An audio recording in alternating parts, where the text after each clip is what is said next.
All right, so I don't think we're gonna get through this. I'm just gonna do the beginning to give you one quick example. So this was the exact script we developed the first day we had the idea for Elastic Sales. This is what got us 7 customers, or 7 potential customers in the first 2 weeks and 2 actual paying customers. We were cold calling startups that had raised a Series A in B2B that we didn't know. We used fake names. I was Steve Eli. We were doing a different startup. We didn't want the world to know. We were just like getting press how amazing everything is we're doing. And we knew we failed with that business and wanted to do a different one, right? So no website, no PowerPoint, no logo, no nothing. We wrote this up in a day. We started cold calling the next day. Here's what I was saying, and the beginning is really important. That's what I want to go into a little bit in detail. So I would call startups and I would say, hey, my name is Steve. I'm calling startups in the area to figure out if they're a good fit for a beta program that we're running. Why is this important? The first thing people do when they pick up the phone is like, I don't recognize this person. Who the fuck is this person? Can I hang up? Should I hang up? How can I hang up?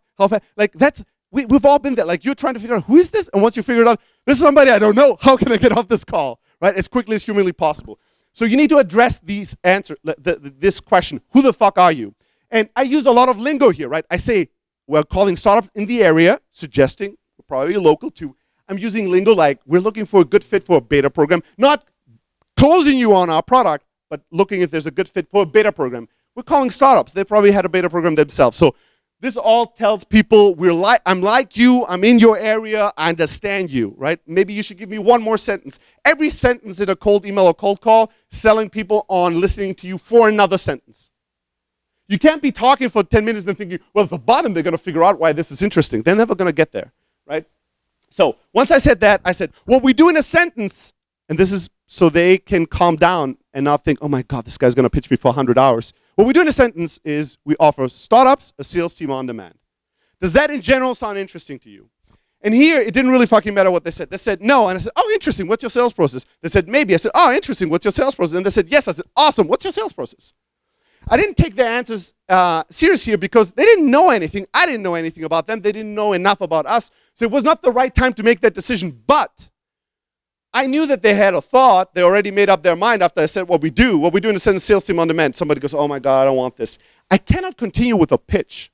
I have to address the elephant in the room and allow them to verbalize it. Just tell me, allow them to say no. So it's out of their mind, out of their system, and now we can continue and they can actually pay attention to what I'm saying.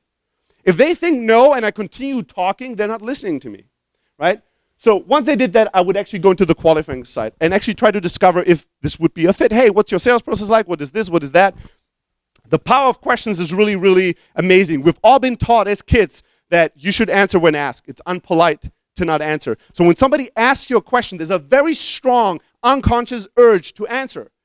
You don't go, well, who are you? And this group may be more because you're really highly intelligent, but most human beings will just answer impulsively. They're not like, I had an employee of mine 15 years ago who was a really junior guy, and every time he called me, it was like, hey, where are you? And I'm like, well, I'm at a client, and then next time he would call me, hey, where are you? Oh, well, I'm on my way to this meeting. And one day, when he's like, where are you? I'm like, wait a sec, what the fuck do I have to tell? I'm like, where are you? And he's like, I'm on my way to the office.